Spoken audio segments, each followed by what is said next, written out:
श्री शिवाय नमस्तुभ्यम। ओम नमः शिवाय। आइए आज हम सुनेंगे चैत्र अमावस्या की पौराणिक कथा। इस दिन स्नान दान अन्य धार्मिक कार्य करने के लिए अमावस्या का दिन बहुत ही शुभ होता है। इस दिन पूर्वजों की पूजा का विधान है। चैत्र अमावस्या का व्रत करने से पितरों को मोक्ष की प्राप्ति होती है। इतना नहीं, इस व्रत के प्रभाव से व्यक्ति के जीवन के कई कष्ट दूर हो जाते हैं। तो आइए भक्तों, पूरी श्रद्धा प्रसन्नचित्त मन से हम सुनेंगे चैत्र अमावस्या की कथा। एक बार प्रेम से बोलिए हर हर महादेव। पौराणिक कथा के अनुसार किसी नगर में एक राजा रहता था। राजा की रानी बहुत ही धार्मिक विचारों की थी। राजमहल के ठीक सामने साहूकार की एक हवेली थी। रानी उस साहूकार की पत्नी की घनिष्ठ मित्रता थी। तभी एक दिन हवेली से साहूकार की पत्नी की रोने की आवाज आई। इस पर रानी ने राजा से उससे रोने का कारण पूछा। तब राजा ने बताया कि साहूकार का पुत्र मर गया है। रानी ऐसे दुख से वंचित थी, इसीलिए वो राजा से एक बार फिर पूछा, ये दुख क्या होता है। इस पर राजा ने कहा कि रानी जी, जब तुम्हारा कोई बेटा मरेगा तब तुम्हें समझ आएगा। ऐसा सुनकर तुरंत रानी ने अपने बेटे को नीचे फेंक दिया, पर भगवान की कृपा से उसे कुछ भी नहीं हुआ। रानी ने फिर पूछा, ये दुख क्या होता है। तब राजा ने रानी को जवाब देते हुए कहा कि जब पड़ोसी राज्य में युद्ध होगा और मैं उस युद्ध में अकेला ही जाऊंगा, इसके बाद जब तुम मेरे मरने का समाचार सुनोगी तब तुम्हें पता चलेगा। हालांकि रानी अमावस्या का व्रत करती थी, इस वजह से राजा युद्ध जीतकर वापस आ जाते हैं। रानी फिर से सवाल करती है। तब इसके बाद राजा ने कहा, जब हम गंगा माँ के दर्शन को जाएंगे तब मैं वहाँ गंगा नदी में कूद जाऊंगा, फिर तुम्हें पता चलेगा कि दुख होता क्या है। उधर भगवान शंकर कैलाश पर्वत पर बैठकर सब कुछ देख रहे थे और माता पार्वती से कहते हैं, आओ मैं तुम्हें सुखी आत्मा के दर्शन करवाता हूँ। इसके बाद भगवान शिव बकरे और माता पार्वती ने बकरी का रूप धारण करके एक बावली के पास घास चरने लगे। रानी ने उस बावली को देखकर कहा कि हम यहीं विश्राम करेंगे। इस दौरान रानी ने महादेव और माता पार्वती की सारी बातें सुन ली, जिसमें महादेव और माता पार्वती आपस में बातें कर रहे होते हैं कि रानी ने अमावस्या का व्रत किया है, इसलिए उसे इस जन्म में कोई दुख नहीं मिलेगा। सारी बातें सुनकर रानी को सब कुछ समझ में आ गया। फिर उसने राजा को सब कुछ कहा। ऐसा माना जाता है कि अमावस्या व्रत रखने से इंसान के सभी संकट दूर हो जाते हैं, उन्हें कभी दुखों का सामना करना नहीं पड़ता। हर हर महादेव। ओम नमः शिवाय। आइए अब सुनते हैं सोमवती अमावस्या की कथा। एक साहूकार के 7 बेटे, 7 ही बहुएं और साथ ही एक बेटी भी थी। साहूकार के घर रोज एक जोगी भिक्षा मांगने आता था, जिसे साहूकार की बहू भिक्षा देती तो प्रेम पूर्वक स्वीकार करता था। उस जोगी को जब साहूकार की बेटी भिक्षा देने आती तो उससे भिक्षा नहीं लेता था और कहता, तेरे भाग्य में सुहाग की जगह दुहाग लिखा है। लड़की को उस जोगी की यह बात बहुत ही बुरी लगती। एक दिन वह अपनी माँ से रोते रोते जोगी की बात बताने लगी। सारी बात सुनकर माँ कहती है कि कल जब जोगी आएगा तब मैं सुनती हूँ कि वह क्या कहता है और क्यों कहता है। अगले दिन फिर जोगी आता है तो साहूकारनी छिपकर बैठ जाती है और लड़की को भिक्षा देने भेजती है। जोगी उससे भिक्षा नहीं लेता। फिर वही बात दोहराता है कि तेरे भाग्य में सुहाग की बजाय दुहाग लिखा है। लड़की की माँ बाहर निकल कर आती है और जोगी से कहती है, एक तो हम तुझे भिक्षा देते हैं और तू हमें गाली देता है। जोगी कहता है कि मैं गाली नहीं देता हूँ, जो बात सच है वही तो कह रहा हूँ। इसके भाग्य में जो लिखा है मैं वही सच बता रहा हूँ। सारी बातें सुनने पर लड़की की माँ कहती है, जब तुझे सारी बात का पता है तो इससे बचने का उपाय भी पता होगा, यह भी बताने की कृपा करें। जोगी कहता है कि 7 समुंदर पार एक धोबन रहती है जिसका नाम सोना है। वह सोमवती अमावस्या का व्रत करती है। अगर वह आकर इसे फल दे तब ही इसका दुहाग टल सकता है, अन्यथा विवाह के समय सांप काटने से इसके पति की मृत्यु हो जाएगी। सारी बात सुनकर माँ रोने लगी और सोना धोबिन की तलाश में निकल गई। चलते चलते रास्ते में तेज धूप पड़ रही थी, जिससे बचने के लिए वह एक पीपल के वृक्ष के नीचे बैठ गई। उसी वृक्ष पर एक गरुड़ के बच्चे अपने घोंसले में थे। एक सांप आया और गरुड़ के बच्चे को खाने के लिए लपका, लेकिन साहूकारनी ने उस सांप को मारकर बच्चों की रक्षा की। कुछ देर बाद गरुड़नी आई और सब जगह खून देखकर सावकारनी को चोंच से मारने लगी। सावकारनी बोली, एक तो मैंने तेरे बच्चों को सांप से बचाया और तू मुझे मार रही है। सारी बातें सुनने के बाद गरुड़नी बोली, तूने मेरे बच्चों की रक्षा की, इसलिए मांग जो तू चाहती है। सावकारनी गरुड़ से कहती है, मुझे 7 समुंदर पार सोना धोबिन के यहाँ छोड़ दो। और गरुड़ ने वैसा ही किया। सावकारनी वहां पहुंच तो गई, लेकिन सोचने लगी इसे कैसे मनाऊं। सोना धोबिन की भी 7 बहुएं थी, लेकिन घर के काम को लेकर वो सदा आपस में झगड़ती रहती थी। रात को जब सब सो जाते तो सावकारनी आती और चुपके से घर का सारा काम कर उजाला होने से पहले अपने घर चली जाती। सारी बहुएं भी आपस में यही सोचती कि कौन सी बहू है जो सारा काम कर देती है, लेकिन एक दूसरे से पूछने की हिम्मत किसी में भी नहीं थी। काम करने की बात सोना धोबी ने भी देखी कि आजकल बहुएं लड़ती भी नहीं और घर का सारा काम हो जाता है। सोना धोबी ने सारी बहुओं को बुलाया और पूछा कि आजकल तुम लड़ती भी नहीं हो और घर का सारा काम कौन करता है। बहुएं सास से झूठी कहती है कि लड़ाई करने से क्या फायदा, इसलिए हम मिलकर सारा काम कर लेती हैं। सोना धोबिन को अपनी बहुओं की बात पर विश्वास नहीं हुआ और वह रात में जाकर स्वयं सच देखना चाहती थी कि कौन काम करता है। रात होने पर सोना धोबिन छिप कर बैठ गई कि देखूं कौन सी बहू काम करती है। रात हुई तो वह देखा कि एक औरत चुपके से घर में घुसी और वह देखती है कि उसने घर का सारा काम कर दिया और वह जाने की तैयारी में थी। जैसे ही सावकारनी जाने लगती है तो सोना धोबिन उसे रोकती है और पूछती है कि तुम कौन हो और क्या चाहती हो। सावकारनी कहती है कि पहले तुम वचन भरो तब बताऊंगी। वह वचन भरती है। तब सावकारनी कहती है कि मेरी बेटी के भाग्य में दुहाग लिखा है, लेकिन तुम सोमती अमावस्या करती हो तो मेरे साथ चलकर उसे सुहाग दे दो। सोना धोबिन वचन से बंधी थी तो वह सावकारनी के साथ चलने को तैयार हो गई। जाते हुए सोना धोबिन अपने बेटे व बहुओं से कहती है, मैं इस औरत के साथ इसकी बेटी को सुहाग देने जा रही हूँ, लेकिन अगर मेरे पीछे से तुम्हारे पिताजी मर जाएं तो उन्हें तेल के कूप में डालकर रख देना। धोबिन सावकारनी के घर पहुंच गई। सावकारनी अपनी बेटी का विवाह करती है तो फेरों के समय सोना धोबिन कच्चा करवा, दूध तथा तार लेकर बैठ जाती है। कुछ समय के बाद सांप आया और दूल्हे को डसने लगा तो सोना धोबिन ने करवा आगे कर तार से सांप को बांध दिया और सांप मर गया। अब सोना धोबी ने लड़की को सुहाग दिया और कहा कि जितनी अमावस्याएं मैंने की है उन सभी का फल साहूकार की बेटी को मिले। अब आगे जो अमावस्याएं मैं करूंगी उनका फल मेरे पति व बेटों को मिले।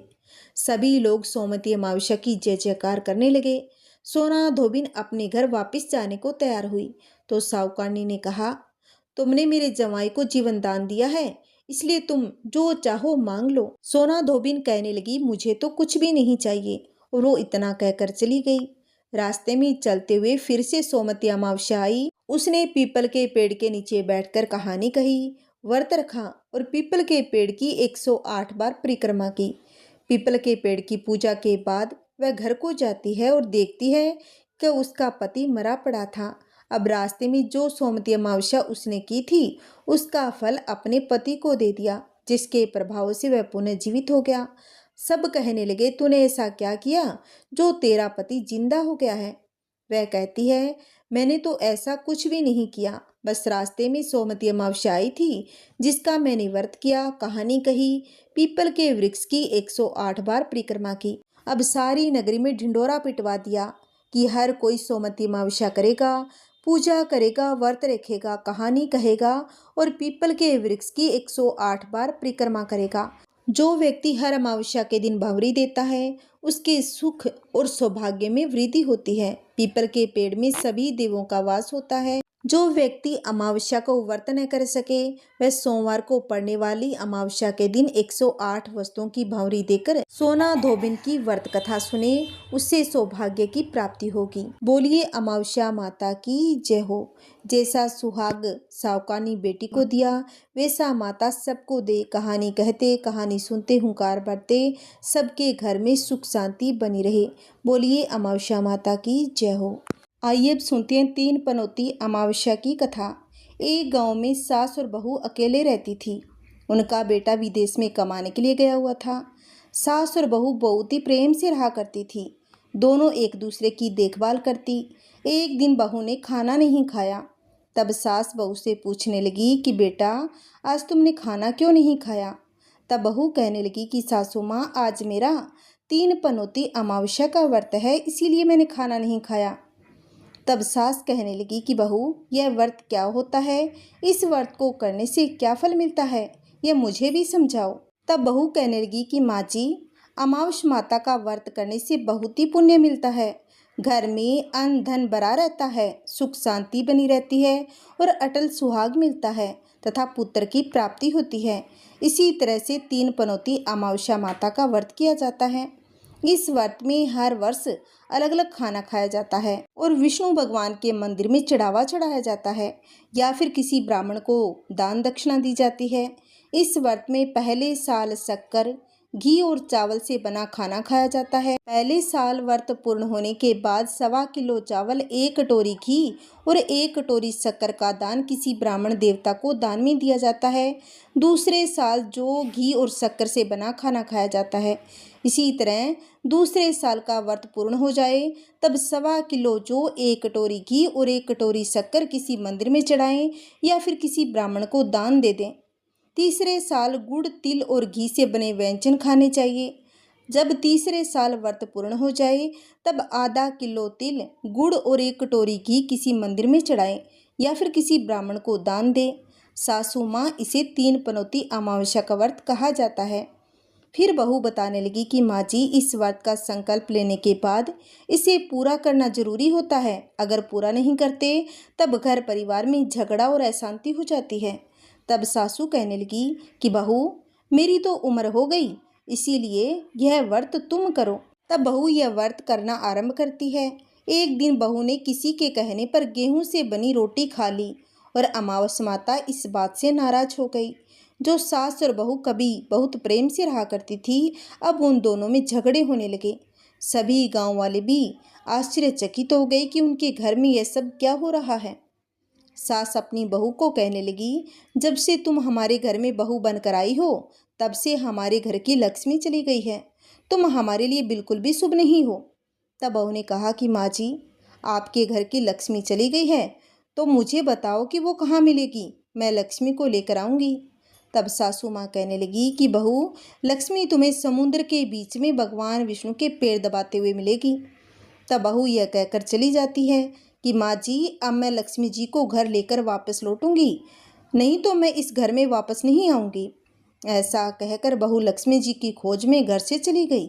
जब बहू लक्ष्मी जी की खोज के लिए घर से निकली तब उसे बीच रास्ते में गाय माता मिली।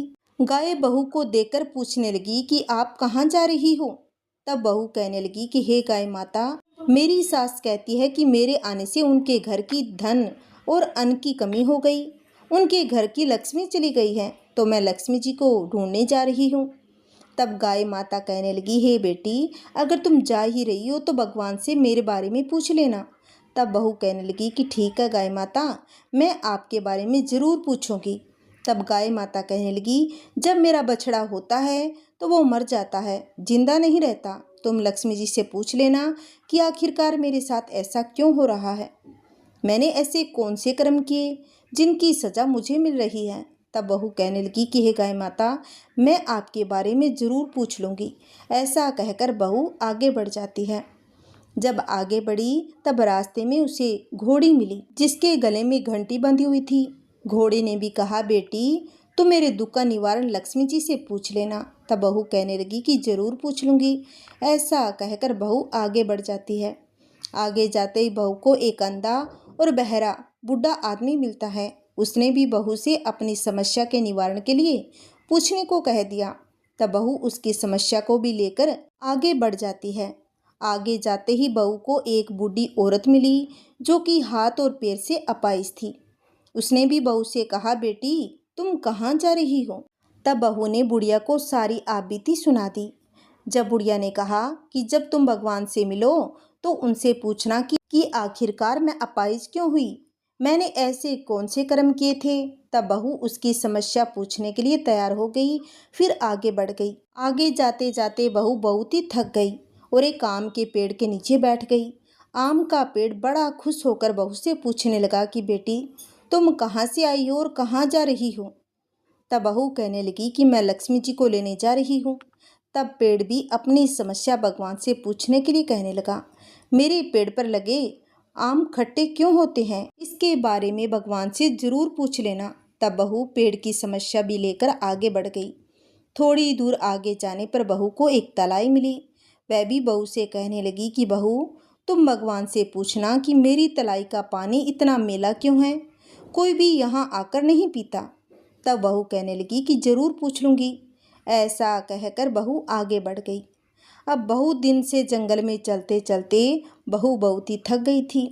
उसे भूख भी लगी थी, लेकिन खाने को कुछ नहीं मिला। तो वह भूख और प्यास से बेचैन हो गई और जंगल में बेहोश हो गई। उसी समय भगवान श्रीहरि और माता लक्ष्मी घूमते हुए उधर जा रहे थे। तब माता लक्ष्मी भगवान विष्णु से कहने लगी कि हे नाथ, यह तो आपकी बहुत बड़ी भक्त है, आप इसके दुख का निवारण कीजिए। तब भगवान श्री हरि कहने लगे, इस संसार में तो बहुत जीव दुखी हैं, सभी अपने अपने कर्मों का फल भोग रहे हैं, मैं किस किस के दुख का निवारण करूं? तब माता लक्ष्मी भगवान श्री हरि से विनती करने लगी, हे नाथ, वह बहुत ही प्यासी है और भूखी है, अगर इसे ऐसे में जंगल में छोड़ दिया जाएगा तो जंगल के जानवर इसे खा जाएंगे। माता लक्ष्मी की बात सुनकर भगवान श्रीहरि एक साधु का वेश धारण कर बहू के पास गए, उसे होश में लेकर आए। बहू के होश में आते ही साधु वेश में भगवान उससे पूछने लगे, तुम यहाँ क्यों आई हो और कहाँ जा रही हो? तब बहू ने अपनी सारी बात बता दी और उसकी बात सुनकर भगवान श्रीहरि और माता लक्ष्मी प्रकट हो गए और उनके साथ साथ अमावस्या माता भी प्रकट हो गई। बहू यह सब देखकर उनके चरणों में गिरकर उन्हें प्रणाम करने लगी। तब अमावस्या माता बहू से कहने लगी कि बेटी, तुमने मेरे व्रत को खंडित किया है, इसी की सजा तुझे मिली है, लेकिन अब मैं तुझे क्षमा करती हूँ। अब तुम घर को जाओ, तुम्हारा घर अन्न और धन से भर जाएगा, तुम्हारा घर सुंदर महल में बदल जाएगा, तुम्हारी सभी मनोकामनाएं भी पूर्ण हो जाएगी। यह सब होने के बाद बहू ने रास्ते में जो जो मिला था उन सभी के दुखों का निवारण करने के लिए विनती की। तब भगवान श्री हरि कहने लगे कि गाय ने कभी अपना दूध किसी को नहीं पिलाया, इस कारण उसके बछड़े जिंदा नहीं रहते। तुम उसका दूध पी लेना, फिर उसके बाद उसके बछड़े जिंदा रहने लगेंगे। और जो घोड़ी पिछले जन्म में आटा पीसने वाली महिला थी, वह किसी को आटा पीसकर नहीं देती थी, इसलिए उसके गले में चक्की के पाट बंधे हुए हैं। तुम उसके पाट खोल देना, वह बिल्कुल ठीक हो जाएगी। और वह जो बूढ़ा आदमी था, वह कभी भगवान के मंदिर नहीं गया, ना ही कभी उसने भगवान के भजन सुने। तुम उसे मंदिर ले जाना और भगवान के दर्शन करवा देना, इससे वह ठीक हो जाएगा। अपाहिज महिला ने कभी अपनी जवानी में दान पुण्य नहीं किया था, इसीलिए उसको यह सजा मिली है। तुम उससे कुछ भी दान करवा देना तो उसकी विकलांगता दूर हो जाएगी। और वह आम का पेड़ उसने तो कभी अपने पेड़ के आम किसी बच्चे को खाने को नहीं दिए, इसी कारण उसके सभी आम खट्टे होते हैं। अब तुम उस पेड़ का आम खा लेना, फिर उसके बाद से उस पेड़ पर मीठे आम आने लगेंगे। वो जो तलाई का पानी पिछले जन्म में देवरानी जेठानी थे, वह हमेशा आपस में झगड़ा करती रहती थी, इसीलिए उसका पानी मेला है। तुम उसका पानी पी लेना तो वह तलाई शुद्ध हो जाएगी, फिर लोग वहां आकर पानी पीने लगेंगे। इस प्रकार बहू ने भगवान श्रीहरि, माता लक्ष्मी और अमावस्या माता को प्रणाम किया, उन्हें धन्यवाद किया, अपने घर लौटने के लिए तैयार हो गई। रास्ते में उसे जो जो मिला उनकी सभी समस्या भगवान के कहे अनुसार दूर करती चली गई। सभी ने उसे भर भर आशीर्वाद दिया। घर पहुंचते ही उसका टूटा फूटा घर एक सुंदर महल में बदल गया। उसके घर में अन्न और धन के भंडार भर गए। अब बहू ने सासू माँ से कहा कि सासू माँ, आपने तो सच्ची कहा था कि मैं आपके लिए शुभ नहीं हूँ, मेरे जाने से ही आपके घर में लक्ष्मी आई है, अब आप यहाँ रहे, मैं तो मरने जा रही हूँ। तब सास ने कहा, बेटी, यह सब तुम्हारे अमावस्या माता के व्रत का फल है, यह सब तो अमावस्या माता ने ही हमको दिया है, तुम यहीं पर हो, अब तुम यहाँ से कहीं नहीं जाओगे। इस प्रकार सास और बहू खुशी खुशी से रहने लगी। और फिर एक दिन सास का बेटा भी विदेश से वापस लौट आया। घर में जब उसने खूब धन दौलत, धन के भंडार भरे देखे, तब उसकी माँ ने अपने बेटे को सारी बात बता दी। इस प्रकार वे लोग खुशी खुशी से रहने लगे और तीनों मिलकर अमावस्या माता के व्रत रखने लगे। बोलिए अमावस्या माता की जय हो। जैसे अमावस्या माता ने उस बहू को दिया, वैसे भगवान सबके धन के भंडार भरे, सभी भक्तों की मनोकामनाएं पूर्ण हो। बोलिए श्री हरि विष्णु भगवान की जय। ओम नमः शिवाय। हर हर महादेव। आइए सुनते हैं गणेश भगवान की कहानी। एक समय की बात है, एक नगर में एक साहूकार और साहूकारनी रहते थे। वह बहुत ही अमीर थे। उनके घर एक ब्राह्मणी रोटी लेने आया करती थी। घर के अंदर घुसते ही पोल के ऊपर गणेश महाराज का मंदिर था। वह गणेश जी को एक रोटी का टुकड़ा भोग लगा देती थी। ऐसा करते करते बहुत दिन हो गए। एक दिन गणेश जी महाराज ने सोचा, यह तो मुझे रोज भोग लगाती है, इसे कुछ उपहार में देना ही पड़ेगा। एक दिन गणेश महाराज ने ब्राह्मणी की थाली में हीरे मोती भर दिए। ब्राह्मणी हीरे मोती पाकर बहुत ही प्रसन्न हो गई और थाली लेकर अपने घर को गई। अगले दिन ब्राह्मणी साहूकारनी के घर रोटी लेने नहीं गई, तो साहूकारनी ने ब्राह्मण के घर बुलावा भेजा कि रोटी लेने क्यों नहीं आई। तो ब्राह्मणी ने कहा कि मुझ पर तो गणेश जी की कृपा हो गई है।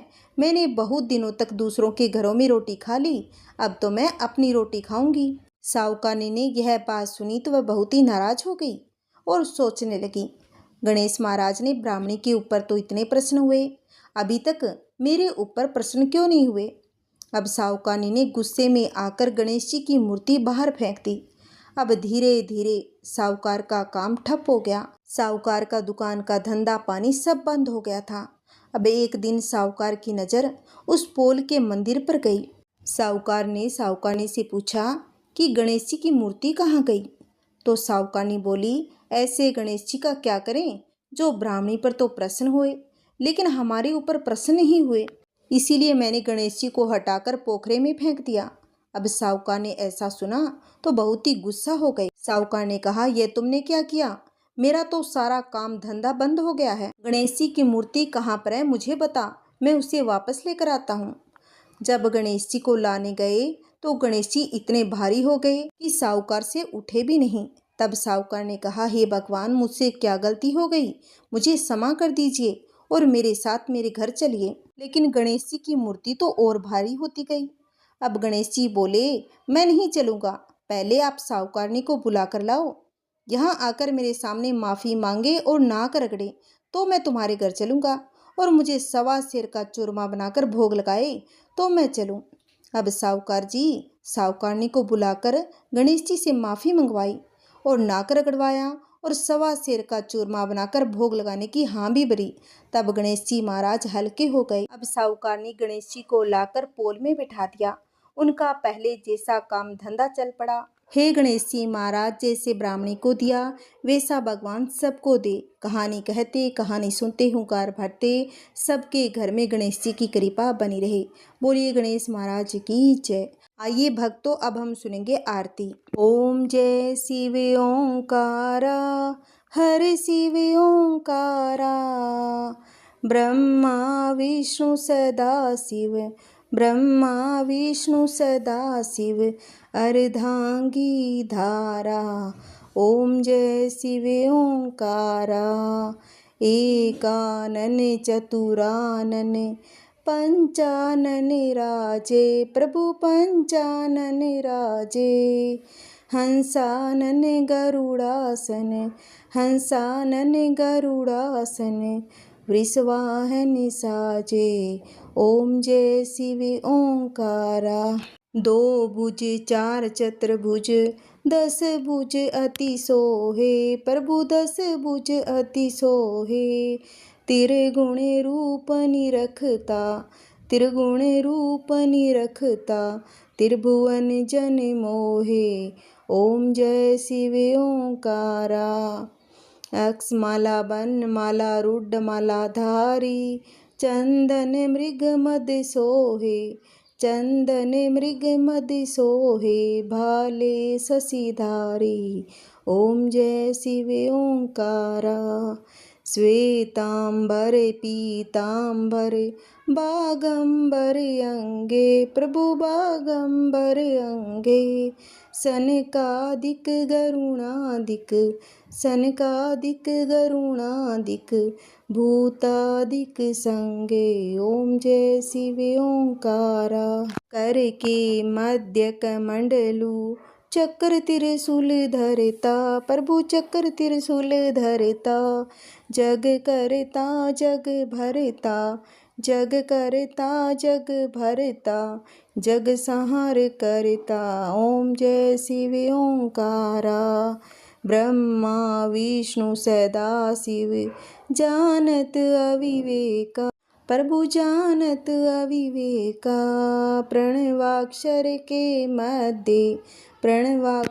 मध्य ये तीनों एका ओम जय शिव ओंकारा।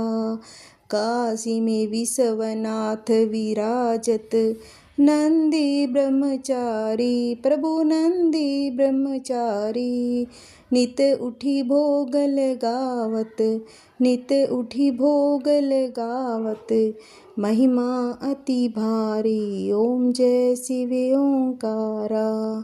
तेरे गुण शिव जी की आरती जो कोई नर गावे प्रभु जो कोई नर गावे कहत शिवानंद स्वामी मनवाचित फल पावे ओम जय शिव ओंकारा हर शिव ओंकारा। ओम नमः शिवाय। श्री शिवाय नमस्तुभ्यम। अगर आपको मेरी कथा अच्छी लगी है तो वीडियो को ज़्यादा से ज़्यादा शेयर करें, लाइक करें और कमेंट में विष्णु भगवान की जय अवश्य लिखना। अगर आपने अभी तक मेरे चैनल को सब्सक्राइब नहीं किया है तो प्लीज़ मेरे चैनल को सब्सक्राइब करें, जिससे आपको आने वाली वीडियो की नोटिफिकेशन मिलती रहेगी। हरे कृष्णा।